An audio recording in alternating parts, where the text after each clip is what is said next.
Hello, everybody. Good afternoon.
Hello, welcome, everybody. We'll start in a couple of minutes. Just getting things set up on my end.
Okay. I think we could start. Welcome, welcome.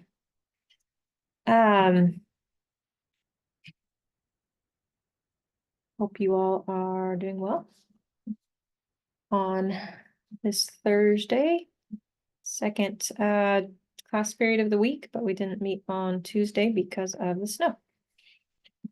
A couple things schedule-wise I wanted to point out. You've probably figured this out by now, but if you go down to our test one schedule and lecture notes, you'll see that modification I sent out end of the semester, or excuse me, not end of, wow. It has been a day. I apologize. That modification that I sent out on Tuesday about our schedule.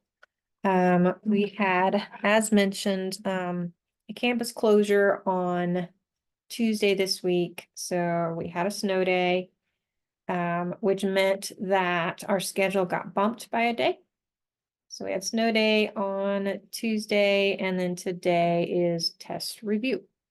Therefore, Tuesday this coming week, you'll need to have taken test one. So today is review of both questions, content, and specifications for the test. That's all that we're going to do today. We're not going to do any new material. So I think the first thing that I want to do is jump onto the test information. So general test information is a really good link to be familiar with. I do highly recommend that you go over that before you take the test. It says what the tests will cover. So it'll be lessons 1 to 7. So everything we've talked about in class so far. And then on the test, remember that you are allowed to use one 3x5 note card. Any handwritten notes that you want, please just don't type the notes out. That's all I ask, because in the process of handwriting things, you actually are studying and learning the material as opposed to copy paste or typing. You can also use a scientific calculator. Just don't use a graphing calculator. There is the one that I recommended for our class. You're welcome to use that handheld one. But if you don't have a handheld calculator, or you've been using one that is online or maybe on your phone, of course you can't use your phone during class, but there will be one that's embedded into the exam. So you're welcome to use that one. It's a standard scientific calculator. Okay. And anytime during today that you have questions, feel free to stick them in the chat and I will pause. You'll be given a copy of the conversion chart. So the conversion chart will also be embedded in the exam, as well as any formulas that we've used in class, such as the formulas for volume that we used on a lot of our calculations for this. So don't put any of these on a note card. Those will be given to you. But anything else that you want to put on a note card, to write on a note card, you are welcome to do so.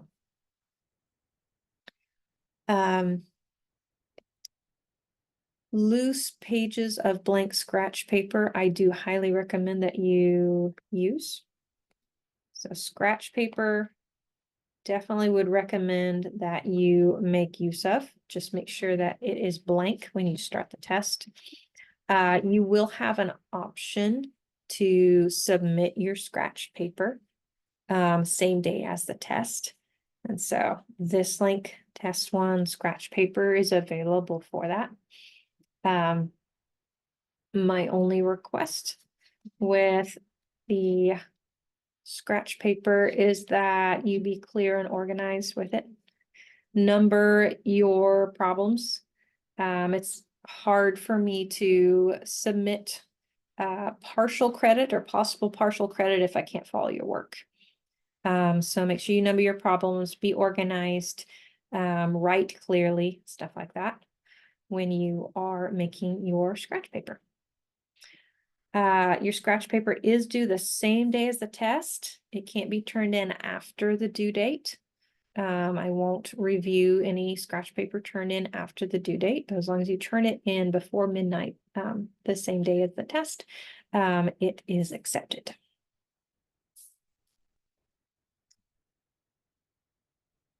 Let's see, anything else on this page I want to highlight? Oh yes, we should talk about information on testing remotely, which I've said several times, but again, it's worth talking about. If you choose to test in class, so that's jumping onto Zoom like you normally do and testing in that class period that is already set aside, then a couple things, you have to use a laptop or some computer with a webcam and a microphone. That's important. You also have to have the Userverity Chrome extension added to your Chrome browser. So you'll need the Google Chrome browser as well as that extension. Okay. When you log in, you want to have your workstation set up so that I can see your hands and that I can see your work area. So if this will load, that's an example of what I want to see. We'll see if it actually loads. But I basically want to make sure you don't have any extra helps with you. You're not Googling. You don't have somebody sitting beside you helping you with the answers. I don't think you all would do that, but just for the sake of safety, I want to be able to see your workstation similar to this. So this person, I can see both of her hands. I can see her calculator. I can see her scratch paper. Phone is not present, those kinds of things. Yes, Justin. I took that practice exam and was watching the webcam from my laptop here and, I can scan the room and everything with it. But as far as when I'm doing my test and looking at it, it doesn't have a wide enough angle to see the stuff right here to my right. I think, as long as I don't get up and grab anything, I should be okay. I'm scanning the room and everything. But as far as the webcam goes on the laptop, it's impossible for it to see like this picture you're showing right here with the girl with the mouse and stuff. I can't reach the computer if I had it way on the other side of the table. Okay. If that's the case, then on Zoom, I just want to make sure that I see specifically your phone. Make sure that is put out away somewhere where you can't reach it, and make sure you show me your. I won't even have it in the room. I'll be here in this room. I won't have anything in here. I'll scan the whole room. Okay. And then show the table, and everything else. Also, if we have to go to the bathroom or something, I don't know. I'll just have to rescan the room after I get back or something. I don't know. Yeah, just do a rescan. That's about all you can do. All righty, thank you. Another option for that, and I know this is using your phone, is you could set your phone up on Zoom to be able to see your workstation and then log on to the test on your computer. That's another option. Just purely use your phone as a video camera. Yeah, I don't know how to do that. That's a little bit too high tech for me.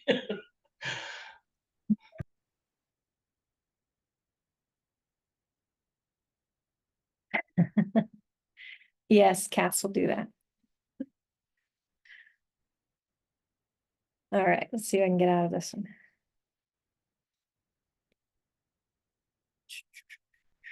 All right. What else do we want to talk about in test information? Oh, yes. I'm assuming most of you will want to test on the day. If you cannot test on the day, say you want to get your test done early, or you don't like the Userverity Chrome extension and you want to download the app instead, you can do that. As long as there's no academic dishonesty concerns, and there are not for this class. And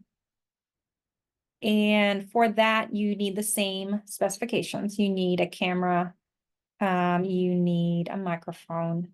You will need to, instead of downloading the Userverity Chrome extension, you'll need to download the Userverity app. And that's what it's set up currently for.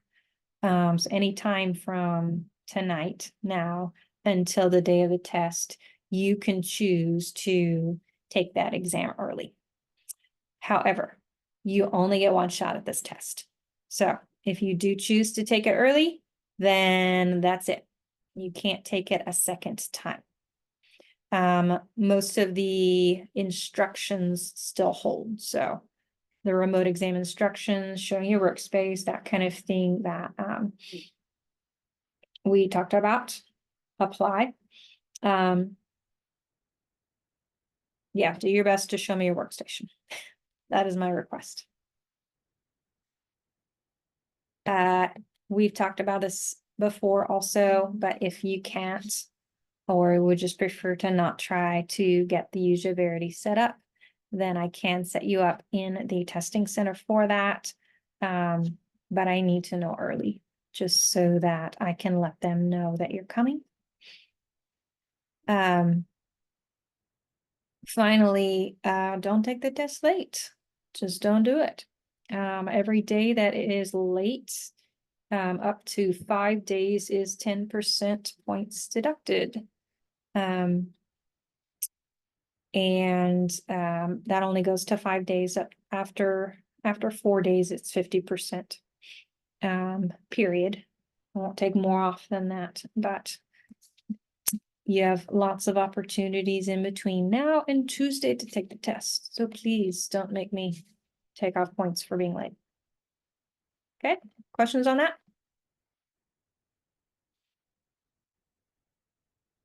Okay, one other little announcement, or maybe long announcement. Depends on how you look at it.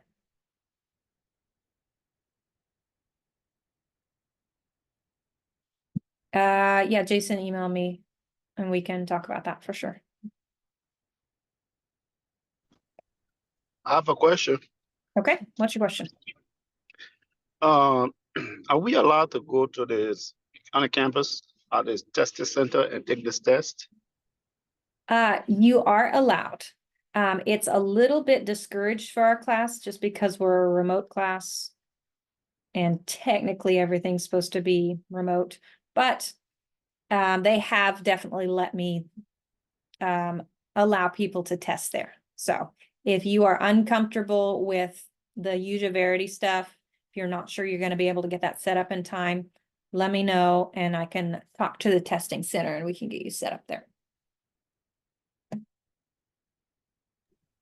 Okay, thank you. Okay, just send me an email so that I have it on record. Because I tend to forget things if they're asked of me in class. Testing center is a nice distraction-free environment, it's true. Okay. Other questions before we jump into this?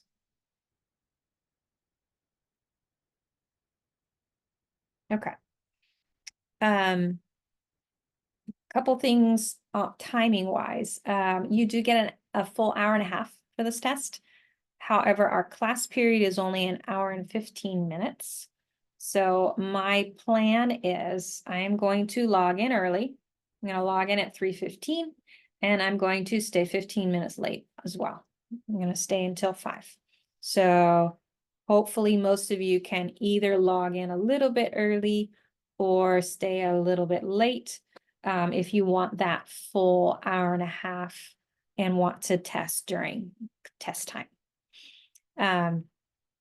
If you log in after 3, or excuse me, if you take your test after, this should say 3:30. If you start taking your test after 3:30, so that's after our set class time begins, then there is that cutoff at 5. I can't stay later than that. So you won't be able to continue taking your test if you begin it after 3:30. So just make that note. I know work, life happens, stuff like that, but really try to be on time on the day of the test so that you have that entire hour and a half to finish it. Okay. I think most of this other stuff is stuff we already talked about. There are a couple of links at the end here. One walks you through how, like, what your exam is going to look like when you start it with Verity. And then the first time you'll need to authenticate it. So that's how walks you through how to do that. Just a couple of helpful videos. You get an hour and a half if you take it early with Verity as well. So hour and a half either way. Other questions? Okay.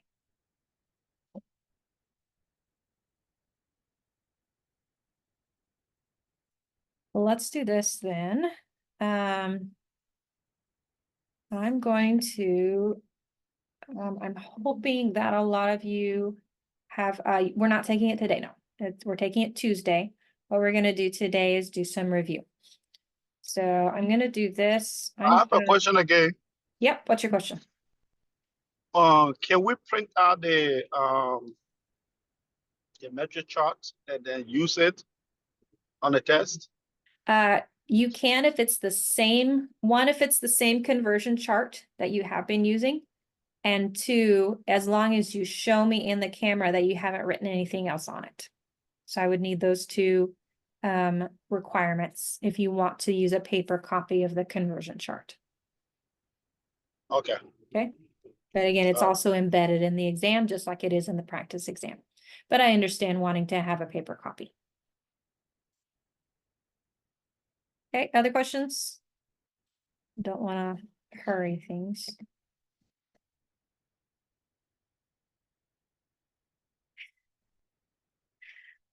Well, Martinez, if you're ready today, then you can go take it today. It is open. You're welcome. You'll just have to use the Verity app. But we're going to review today. And I don't think we're going to, I'm going to lean on the practice test for review today. Because that has the problems that you want to know how to do for this exam, but I don't think we're going to have time to go through all of them. So I want you to be able to tell me, are there particular ones that you want to talk about? So you should see a poll come up on your screen.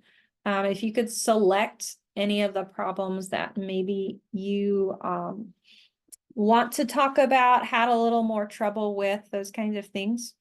I mean, I can choose ones that I think are probably a little bit more difficult, but I'd rather you tell me which ones.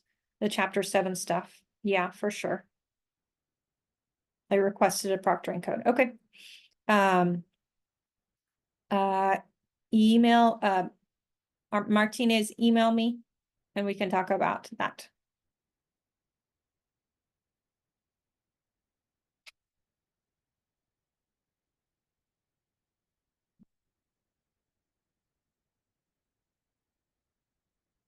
Okay, chapter 7 stuff. So I think that was the last couple questions on the practice test. Yeah, for sure. We can talk about those. So I'll let this poll go a couple minutes. And then we'll gather back and talk through these.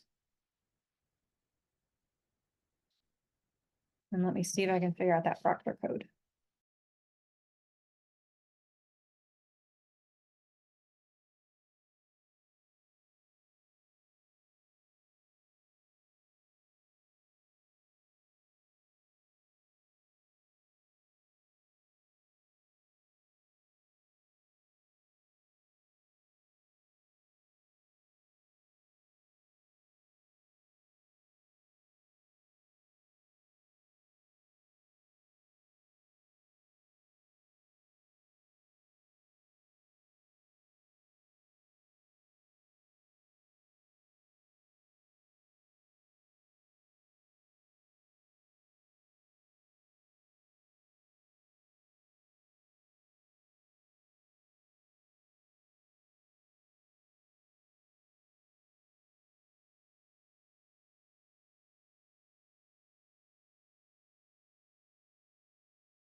Okay, I'll give you another, I appreciate the chats as well.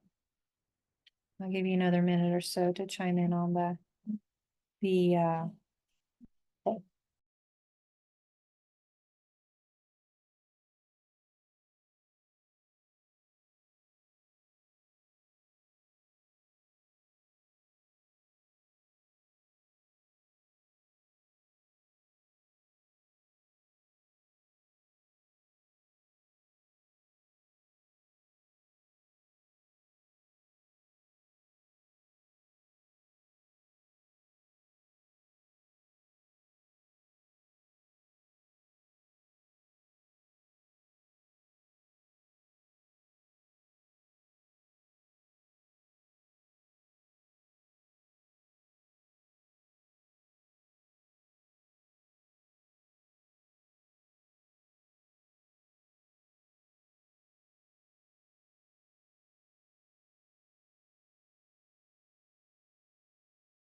okay.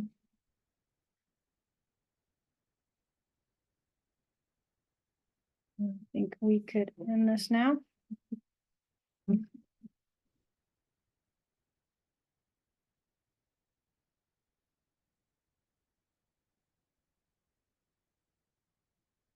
All right, so it looks like most of the ones that you're interested in talking about are at the end, which makes sense. So we'll start with those. We'll start with the ones at the end and then work backwards. There are a few at the beginning, it looks like. Cause some trouble. That means I need to share my screen. It's always the tech that gets me.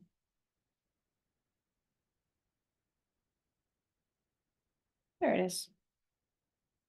Okay, I just printed out your practice test.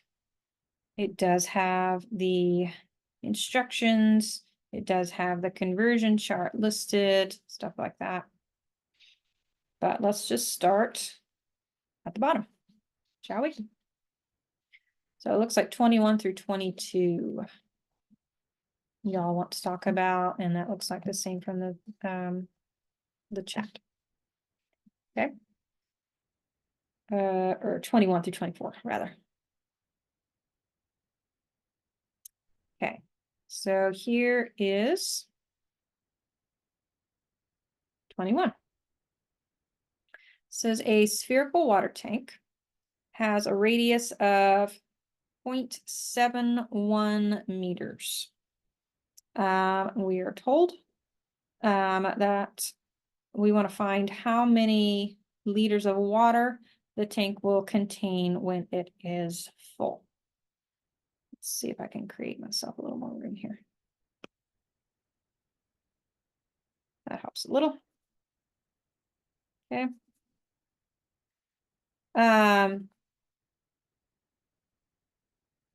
So this one has two parts. This one, we're given some information about a spherical water tank, and then we are asked about something in liters. Liters is a capacity unit. Capacity is related to volume. So it's probably a good idea based on what we're given down here, based on the problem, to start by finding the volume of this spherical water tank. So this is a sphere. I'm going to use this. And I'm going to jump over to when I worked this problem, just to make sure I don't lead you astray. There we go. Okay, sphere has a volume of 4/3 pi times r, which we're told is 0.71 meters cubed. Okay. And jump over to the calculator, wherever that may be. Where'd it go? There it is. Okay, 0.71 squared, no, cubed, not squared. Let me not do that. Times pi times 4/3 is equal to about 1.49921, etc. Okay. Equals. I'll keep that number in my calculator. 9921. This is in cubic meters. Okay. So we know the volume in cubic liters, or excuse me, cubic meters. We want to convert volume to capacity now. So we're going to go from cubic meters to liters.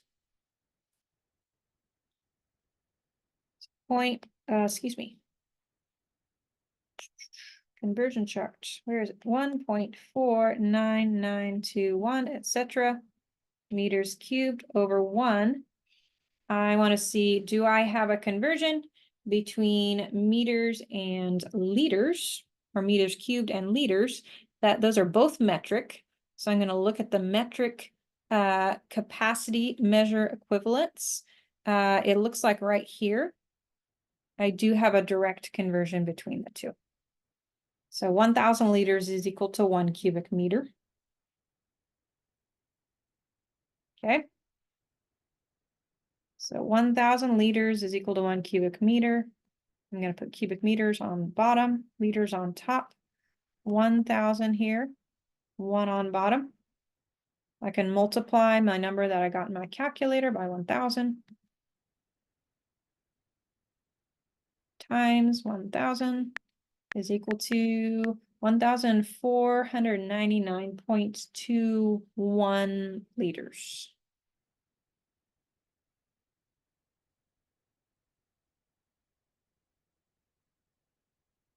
Okay, let's see if my iPad will wake up. There it goes. So 1,499.21 liters, because the cubic meters cancel. So anytime that we're asked for capacity and we're given something that has volume, so it's filled up with a certain amount of water, it's a good idea to find the volume of that three-dimensional figure and then use our chart to convert it to capacity. Did I write that down wrong? Okay, I think it's 2-1. It may have been an early rounding. If you rounded if you rounded to like 3 or 4 decimal places on this one, it may have been off. And I will say this now, the quizzes are very particular with rounding because it's a computer. I could only put so many solutions in there. I did, like I said, go back and try to enter a few more solutions on one of the quizzes because the margin of error was so small. But I am going to try to look back over your written work for these. So if you're off by a decimal point, I'm probably not gonna really knock you for that. Or if you're off by like a digit like that, if it's 1,499.22 instead of 21, I'm probably not gonna knock you for that on a test because you can only submit your answer once. However, it will make things a whole lot easier for me if you get it correct. So rounding correctly will make me happier when I'm grading these. Let's just put it that way. But I also get it when there's a little rounding error, like that. Other questions about this one? Feeling okay about this one? Okay, great. Let's do the next one. Let's do 23. 23 is really similar, actually. We have a bronze sphere. So also a sphere with a radius of 71.7 millimeters. And we're asked, what is the weight in kilograms of the sphere if the bronze weighs 4.71 ounces per cubic inch? So it is similar in the sense that we do have a sphere, but it's different in that we're actually given the specific weight of bronze here. So this is a complex, or a, what's the word I'm trying to think of? A combined unit, complex unit. Wow, why is that word not coming to me? One of those where there's two different units in one. It'll come to me at some point. We are given a sphere. We're given its radius. In order to find the weight of a certain substance, when we're given the specific weight, we want to find the volume of that substance.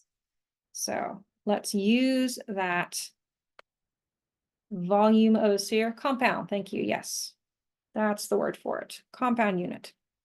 Let's use that volume of a sphere formula. V is equal to 4/3 pi times r.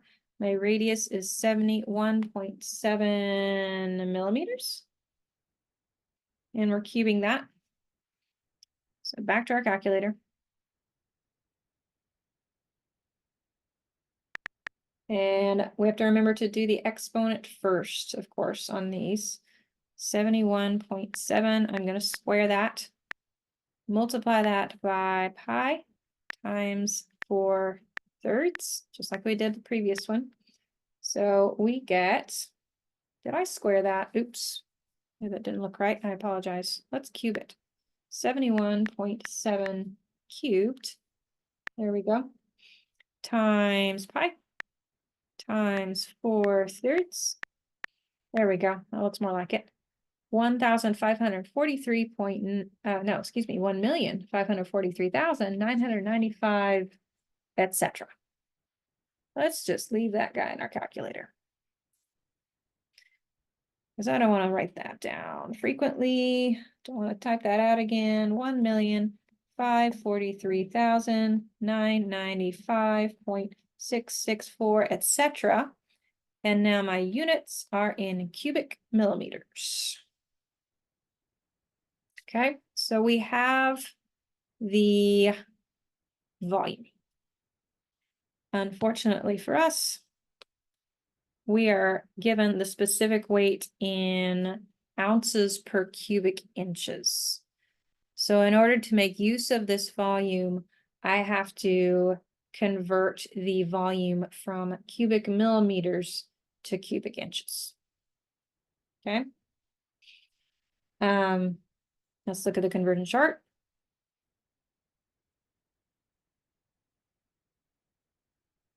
This is a volume and it's between metric and customary. So let's look at that bottom right box right here. I can go from cubic inches to cubic centimeters. So there is a conversion between cubic inches and cubic centimeters. It doesn't look like there is a conversion between cubic inches and cubic millimeters though. So it looks like I'm going to have to go from cubic millimeters to cubic centimeters to cubic inches.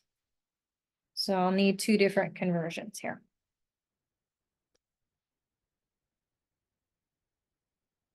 So given that, let's see. Maybe for the sake of practice, let's use our prefixes to go from cubic millimeters to cubic centimeters.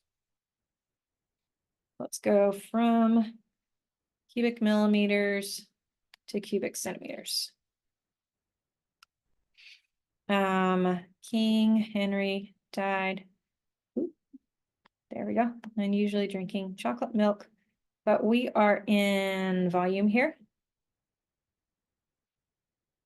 So I'm going to put my exponents up there. I am going from cubic millimeters to cubic centimeters. So just one space to the left, but because we are in volume, that is 3 decimal places. So my decimal point goes from here to 1, 2, 3. right here. So that is 1 million, excuse me, it is not 1 million anymore. 1,543.995664, etc. cubic centimeters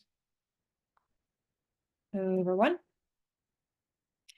Now that I have it in cubic centimeters, I can make use of my conversion factor between cubic centimeters and cubic inches. Looking back at that conversion factor, it looks like we have 1 cubic inch is equal to 16.387 cubic centimeters. So that allows our cubic centimeters to cancel. So I can put the this number in the calculator as is.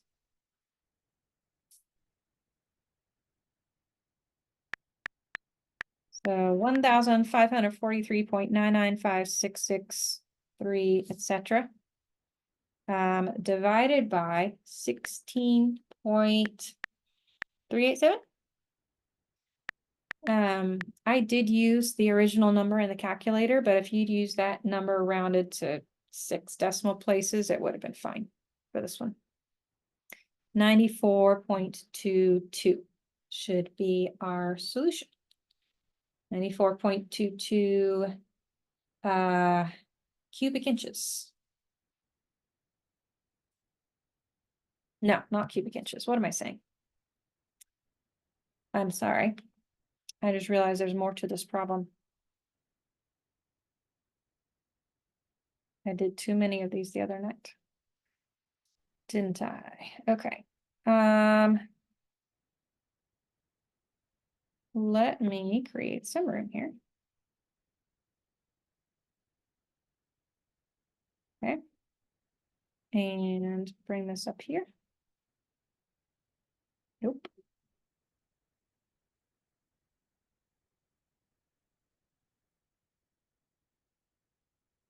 Don't want that whole thing.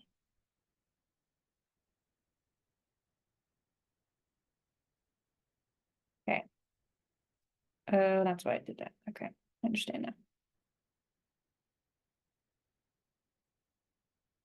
now. All right. Let's try this again. I apologize.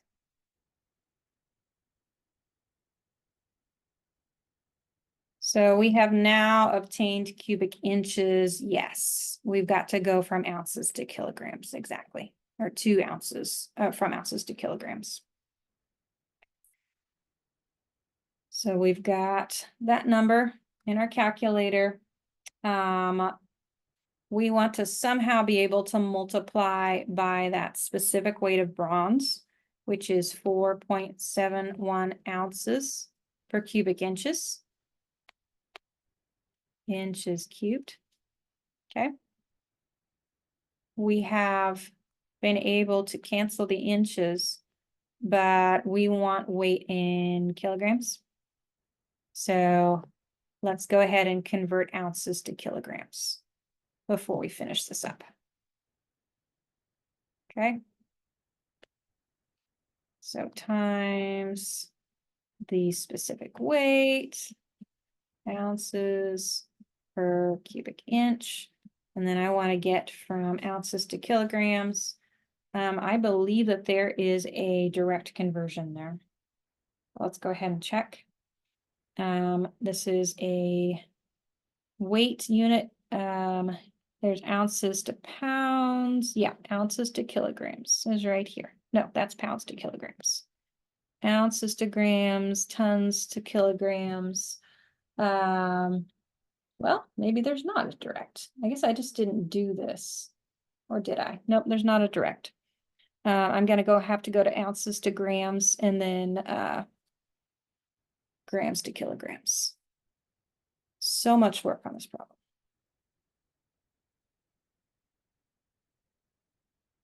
Unless anyone sees another conversion on the chart, but I think I'm gonna have to go from ounces to grams to kilograms. I think that's the only option.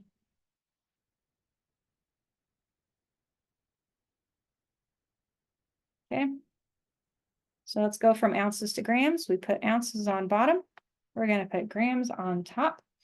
And as we just saw from the chart, there are 28.35 grams in 1 ounce. Okay. And then I'm gonna go ahead and finish up with a conversion factor. We did talk about how to get a conversion factor using our metric units. So just for a little bit of practice there, we'll want something with kilograms on bottom. No, grams on bottom. Grams on bottom, kilograms on top. And then our King Henry died unusually drinking chocolate milk. If we're going from grams, which is the base unit, to kilograms, it looks like that is 1, 2, 3 units or 3 decimal places. So times 10 3 times. So there is 1 kilogram in 1,000 grams. So 1 kilogram in 1,000 grams. All kinds of unit conversions in this particular one. Are we okay so far? Sorry that I forgot that original conversion. Any questions so far before I do this multiplication?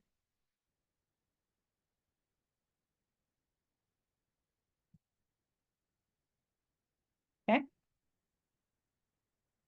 So those will cancel. Looks like we're going to multiply by 4.71, multiply by 28.35, and divide by 1,000. Okay, multiply this by 4.71 times 28.35 divided by 1,000. All right.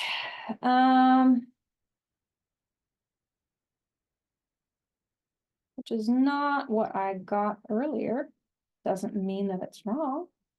It's just not what I got earlier.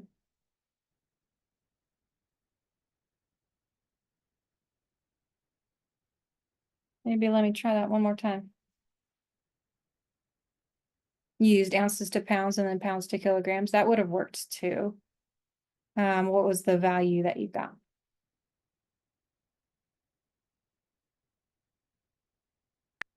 I'm going to try this calculation again.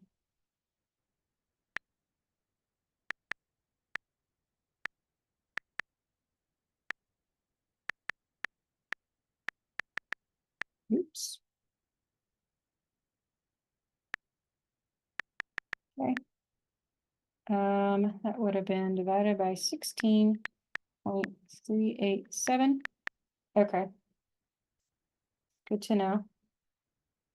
Times 4.71 times 28.35 divided by 1,000.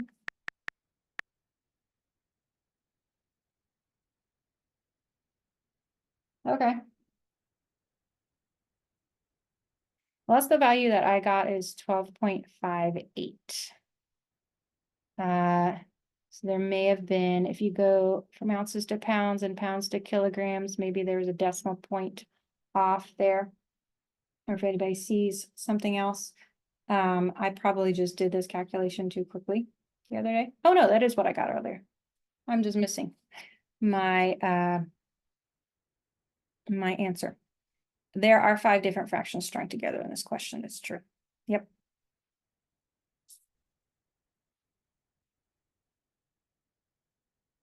So this was a detailed question. You've got the original volume, which we converted to inches. Then we used the specific weight. Then we converted ounces to grams, and then we converted grams to kilograms. You had to multiply all of those, and you should get that 12.58 kilograms as your answer. So that is actually what I got the other day. I'm just missing my answer. Questions about that one? So a lot of good material in this, quite honestly. This has the compound fractions, This has conversions between metric units using the prefixes in volume. This has conversions in the metric system using a unity fraction. This uses the conversion chart. Lots of this is good to see on the test. Okay. Okay. And 24. Let's talk about 24. That was 23. Did we get, okay, we did get that one. So a reservoir has a capacity of 4.6 cubic meters. How long does it take in minutes to fill the reservoir if, oh, wait a minute, this is 23. What am I saying? That is more like it. How long does it take to fill the reservoir if the water is being poured into the reservoir at a rate of 7,239 cubic feet per hour? So this is the chapter 7 stuff. We are given a couple different numbers. One of them is a compound fraction or compound unit. We have to figure out how do we put these together in order to obtain the answer that they're asking for. Let's see. And again, let me look at my notes just so that I don't lead you astray. We are given a couple numbers here. So let's organize, figure out what we have. There's a capacity of 4.6 cubic meters, which is technically given as a volume, but we'll take it. We're asked to find something in minutes. This is our goal, is a time. And then we're given this one more piece of information that water is being poured into the reservoir at a rate of 7,239 cubic feet per hour. So I'm going to write down my fractions just to get an idea of what is available for me. 4.6 cubic meters. I'll go ahead and write that as a fraction. And then we have our compound fraction, 7,239 cubic feet per hour.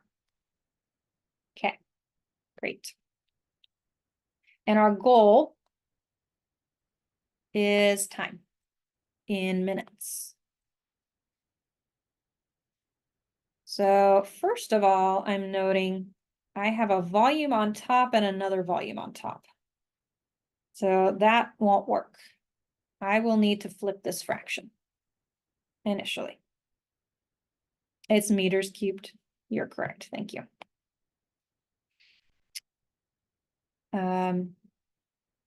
So we'll need to flip that fraction for sure. So I have volume on top and volume on bottom.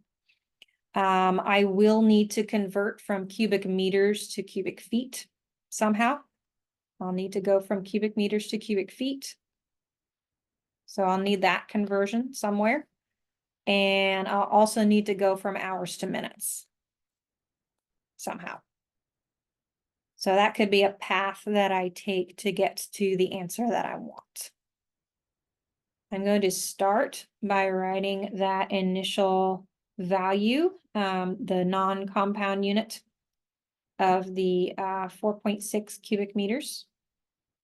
4.6 cubic meters, not centimeters.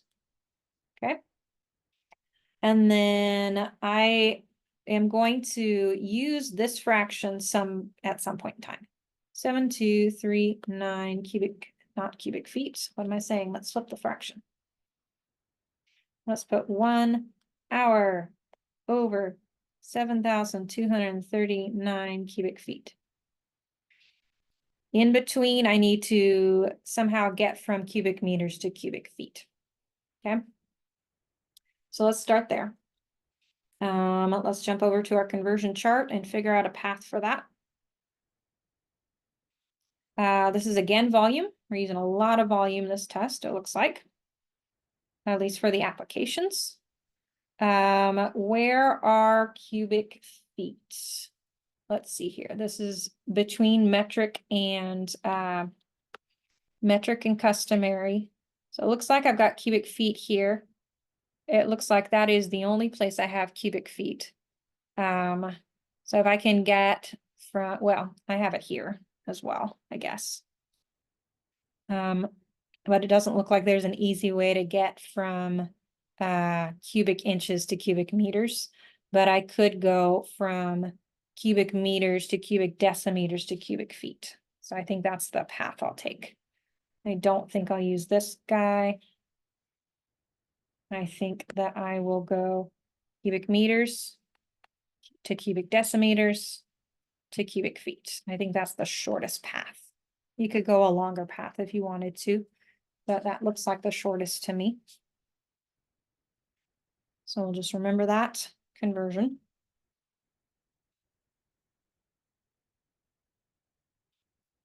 Okay, so let's go from cubic meters to cubic decimeters. And I am going to go ahead and use unity fractions here because I'm going to have a string of them. I'd rather just multiply them all at once.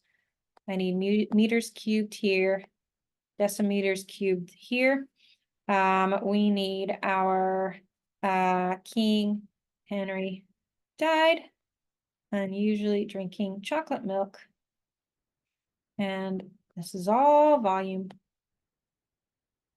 So how do I get from meters to decimeters? Meters is the base unit. Decimeters is the next fraction or the next prefix over. So 1 cubic meter, I have to remember that we are in volume. So every space we move is 1,000 cubic decimeters. So I put 1,000 up here, 1 meter here. So we've gotten cubic meters. Let me move this over because I'm going to need a little more room. Not the whole thing, no. Thank you. Just kidding. Let me do it this way. No. Okay. My grand plan is not working.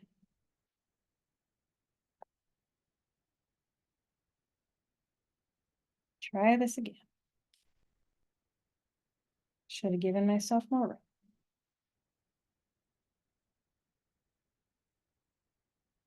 Okay. There we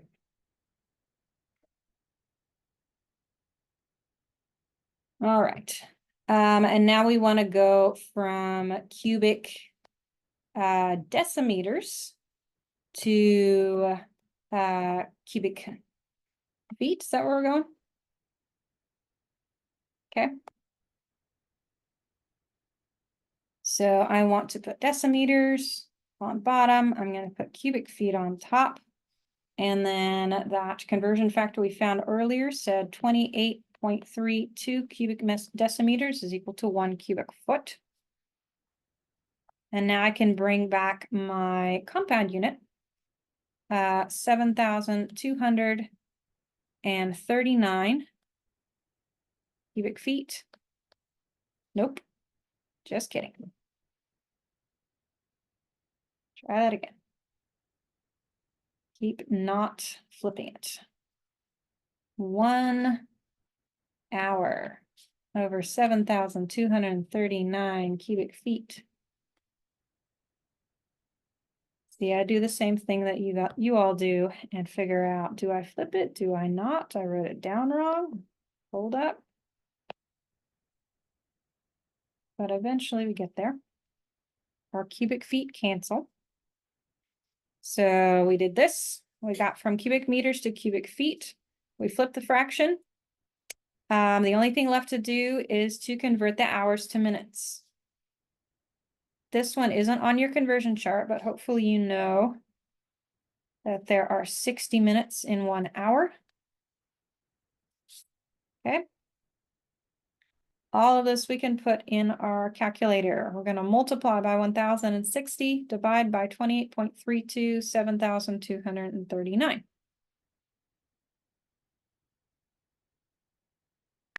So 4.6 times 60 times 1,000 divided by 28.32 divided by 7,239 gives us 1.3 if we round to 2 decimals.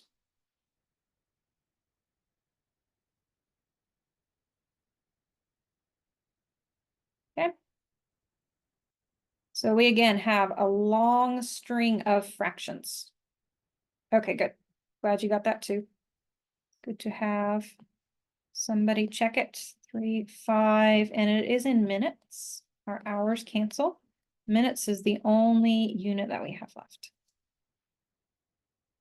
So a lot of these are going to have several fractions lined up. I do highly recommend that you create your own unity fractions when you're converting between the metric units. It just means one less calculation. Okay, questions on that one?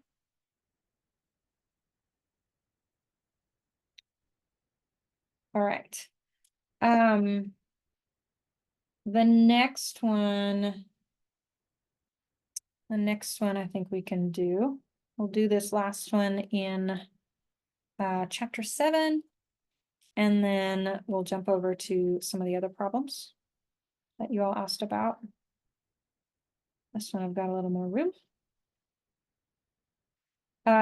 We are told that we want to find the weight in pounds of a 1.5 meter long solid bronze rod with a radius of 4 centimeters. And then we're given this additional information that bronze weighs 8.354 grams per cubic centimeter. Okay. And we're given this hint above that we're going to use volume somewhere in here. So we are given the volume conversions for a reason. It'll be set up that same way on your test. So let's start here by noting I have this bronze rod and we're given its dimensions. We're given its length and we're given its radius. So a rod is a cylinder. That's this shape. So let's start by finding the volume of that rod. Volume of the rod is equal to pi r squared times the height, which is pi. Radius is 4 centimeters, and now we have a problem because the length is in meters. So in order to multiply by the height, I probably want to convert the length to centimeters first. So let's take that 1.5 meters and let's convert it to centimeters. That one's not too bad. Actually, I'll go ahead and use our prefixes for that. We're going from meters, which is the base unit, to centimeters. So 1, 2 to the right. This is just length. So I'm going to go 1, 2 decimal places. So that gives me 150 centimeters. So we had to convert everything to the same unit before we found the volume. And I'm going to multiply 4 squared times pi times 150. So that gives me 7,539. Oh, yep, I did that wrong earlier. It's okay. You guys will have to check me. 7,539.82 approximately square or cubic centimeters.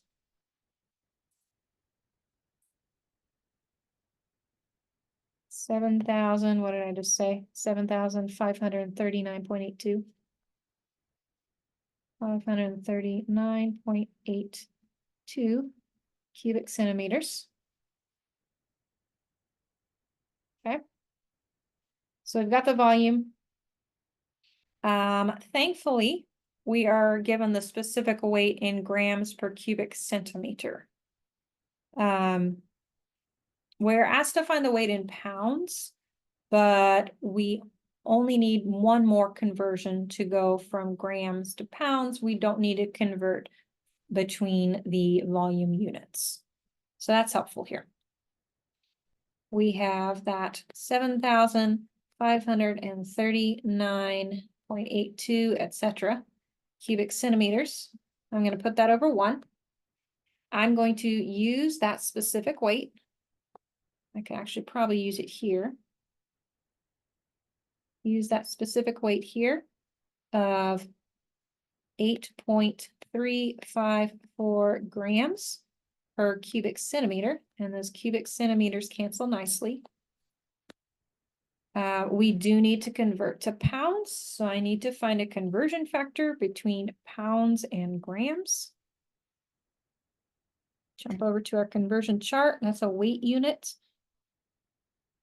Let's see. Pounds and grams. We don't have that, but we do have pounds and kilograms.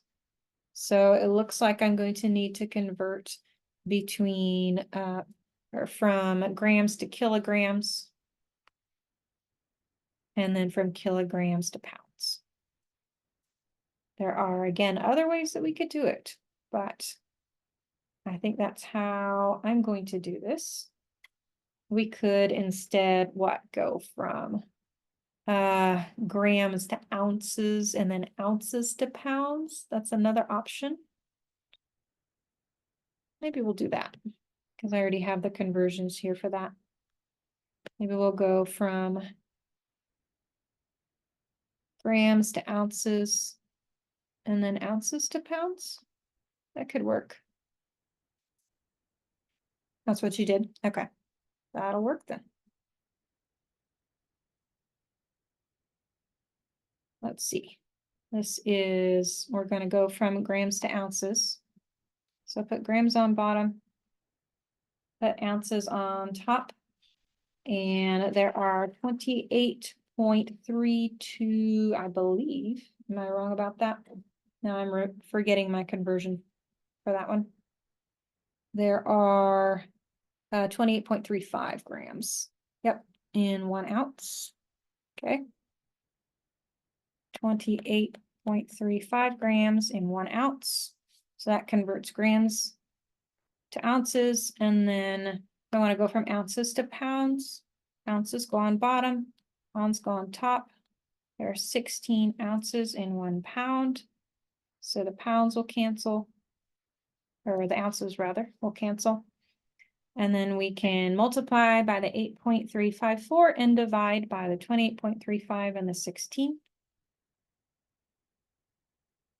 So times 8.354 divided by 28.35 divided by 16 will give us 138.86, looks like.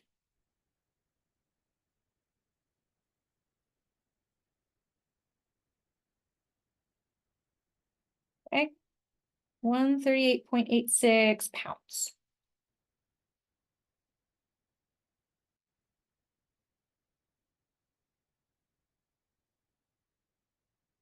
So it looks like several of these we had to find a volume, first of all, and then use given information, the conversion chart to go from whatever that volume gives us to whatever we are desiring.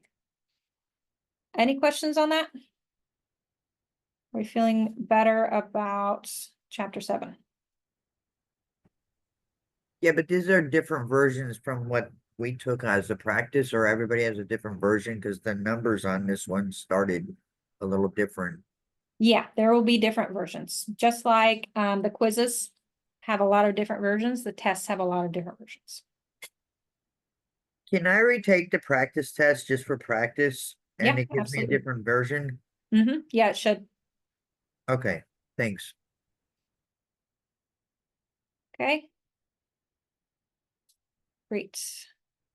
Questions about this one? Okay. Got a question. Yep, what's up?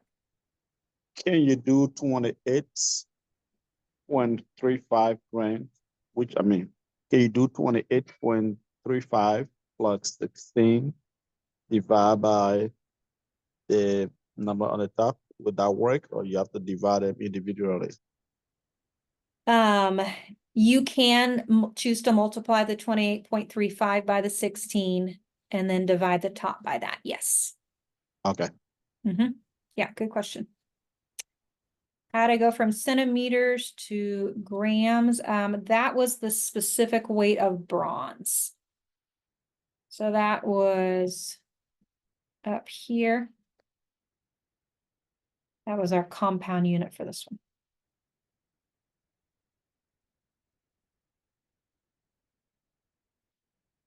Yeah, so it's not on your conversion chart. Other questions?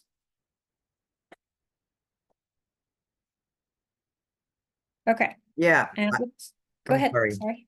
so he was asking about doing it in a different order. Is that because of the PEMDAS thing? Because we'd already had the volume, so once you get your exponents and parentheses done, the multiplication and division doesn't matter? The multiplication and division, your calculator generally will interpret using PEMDAS. But if you wanted to change up the order, technically, all of the tops would be multiplied together, just using properties of fractions, and all of the bottoms would be multiplied together. So if you wanted to go ahead and multiply all the numerators together and multiply all the denominators together, and then as a last step, do your division, you're allowed to do that. That would really confuse me though, because there's an order to the way we set this up to cancel everything out to get to 1 pound. There is, but it actually, mathematically speaking, doesn't matter that much, because like 5 times 2 is the same as 2 times 5, so I can choose to switch the order of multiplication if I want to. I get you. Mm. Thank you. Okay, it looks like other questions you're asking me about were 7, 9, 10, 19, and we did the ones at the last already. Let me look at those. Let's see if we can simplify those. 9 and 10 are pretty similar. 7, oh, let's do 7. Yeah, let's do 7. And then let's jump to some of the others. Whoops. Question 8, nope. Question 7, there we go. Let's jump to question 7. Question 7 gives us a measurement in millimeters, and it asks us to convert to the nearest 64th of an inch. So that's something we haven't done for a bit. So let's talk about that one. First step, conversion to millimeters, you have done recently. 46.4 millimeters. Oh, you're right, it is number 6, I'm sorry. Let's jump to 7.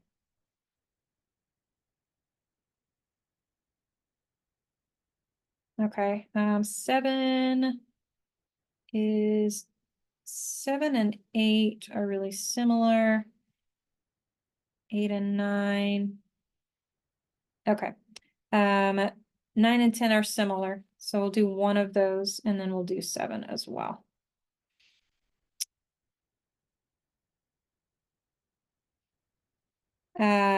So 7 asks us to convert 250 decimeters to feet. So this is just a conversion chart problem. So I'm going to jump onto my conversion chart and see if I can find a path between decimeters and feet. So those are all length. So linear conversions, if I'm looking at my conversion chart, I'm going to look at my linear. I'm going to look at my metric. So it's going to be in those 2 charts. I'm going from decimeters to feet. Let's see, I'm gonna focus on on the feet. For the moment, it looks like I can go from feet to centimeters, maybe. So let's start there. So that's my conversion between the metric and the customary. So I can go from maybe decimeters to centimeters and then take it from there to feet. There are probably other ways of doing this. That's just the way that I'm seeing right now. So let's do it that way.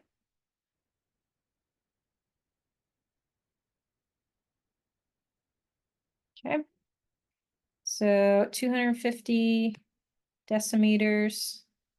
Let's just bring in our King Henry died unusually drinking chocolate milk because I want to go from decimeters to centimeters. Deci is the D, deca is the DA. So we have D to C, so it's just one place to the right.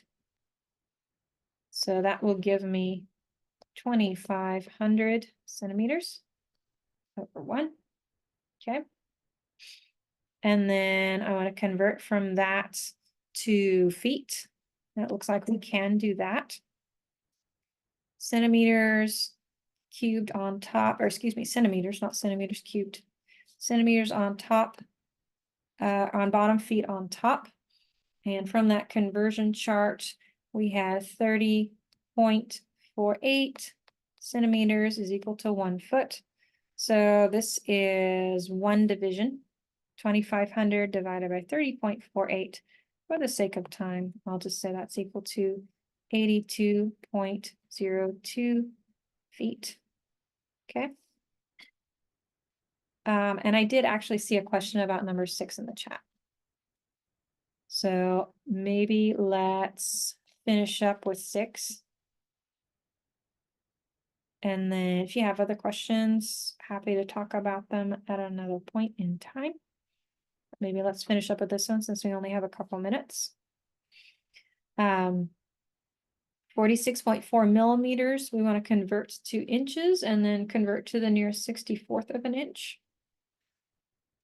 So I want to find, first of all, a way to get from centimeters to inches, or from millimeters to inches, rather. 46.4 millimeters. There's not a way to get directly between millimeters and inches on the chart, so I have to convert to centimeters first. King Henry died unusually drinking chocolate milk. It's 1 decimal place, so that gives me 464. No, other way. Other way. We're going that way. 4.64 centimeters over 1. My conversion between the two is on the conversion chart. Centimeters on bottom, inches on top. There are 2.54 centimeters in 1 inch. Those will cancel. Put that into your calculator.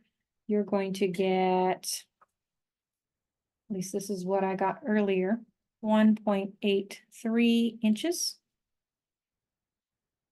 If I want to convert to the nearest 64th of an inch, I'm going to take that part of the decimal after 1, and I'm going to multiply it by 64. So when I multiply it by 64, I get about 552.9, which rounds to 53. So to the nearest 64th of an inch, we have 1 whole from this, and then 53 64ths of an inch.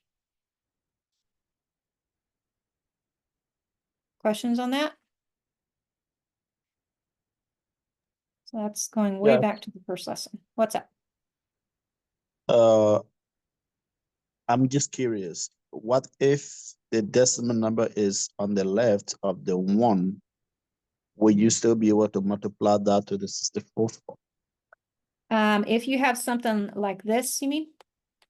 Yes. Yes, If that's the case, then I would multiply this whole thing by 64. I don't have any whole inches there. I just have a part of an inch. So what I'm doing is I'm converting this this portion of an inch, the 0.83, into the nearest 64ths. But that 1 whole inch doesn't change. But if the decimal point is to the left, then I want to multiply the entire all digits to the right of the decimal point get multiplied by 64. Gotcha. Yeah, great question. Other questions on that before we close up?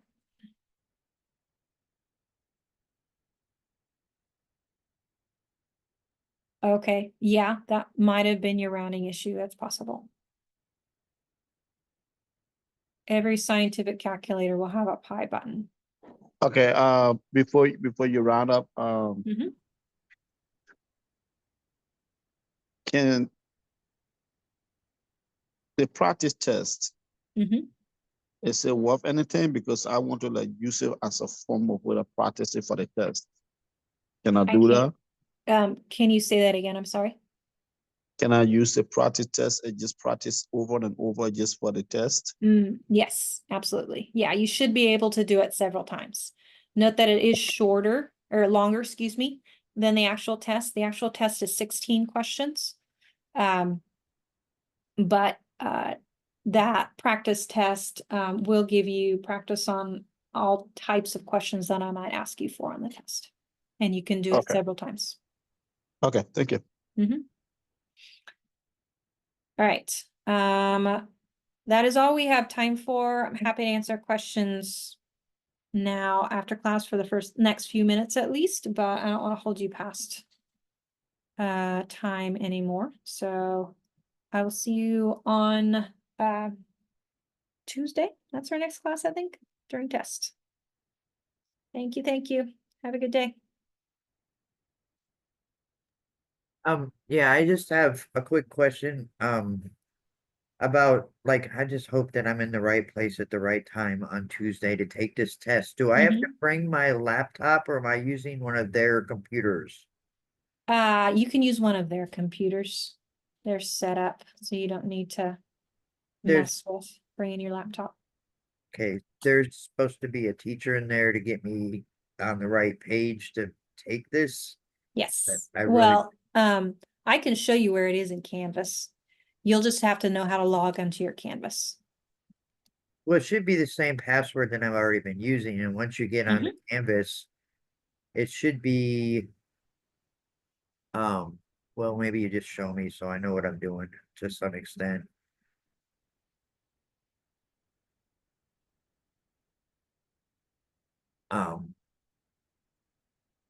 Let me see. What it-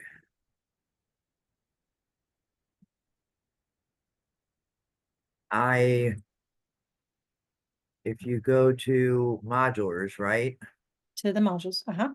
And then you scroll down to up to test 1, passed all the quizzes. It would just be test 1, Yes. and the usability is already on their system, Mm-hmm.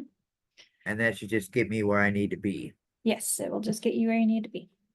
So once you open that up, is that when your time starts? Yes. Once you begin answering questions, that's when your time starts. Okay, because so we just want to make sure that before we click on that, we have everything sitting before us that we're allowed to have. Yes, exactly.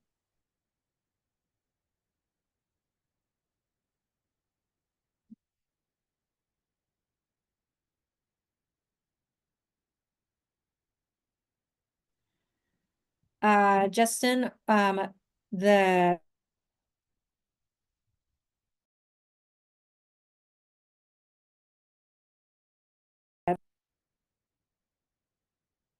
so part of the proctoring will be done on Zoom. That just means that less of the proctoring will be done through the Userverity. There will be some of that, but you'll need to both have Zoom up and have and open the test, which will automatically log you into the Userverity if you have it on your computer. Oops, sorry.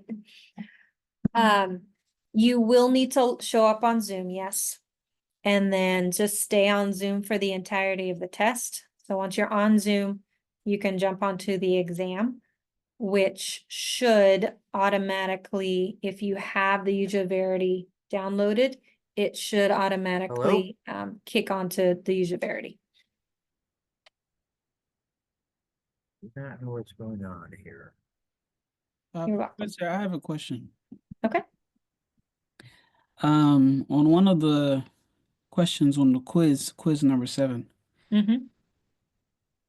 I'm assuming that I have to get from cubic centimeters to ounces so that I can get to kilograms after that. I'm kind of stuck on I'm kind of stuck on trying to get through there using this conversion chart. Okay, let's look at the conversion chart. So cubic centimeters to ounces, you say? Yes. Okay. So cubic centimeters is a volume, ounces is a capacity. Because ultimately, the reason why I think I need to get to ounces is because I got to get to grams so that I can get to kilograms. So my Okay, main goal is kilograms, and I'm at cubic centimeters.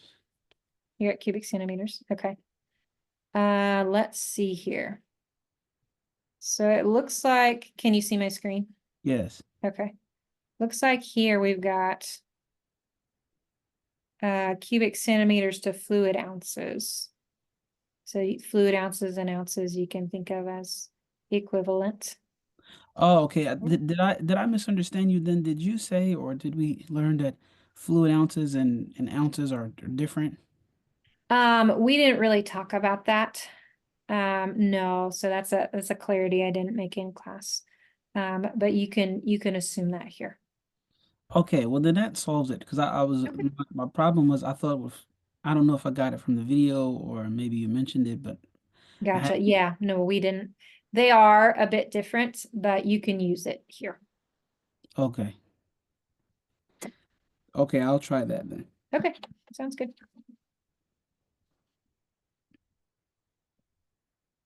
Other questions?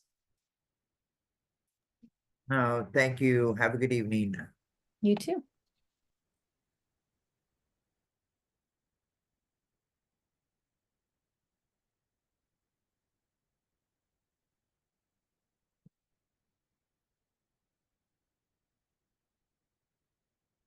Zach, do you have questions?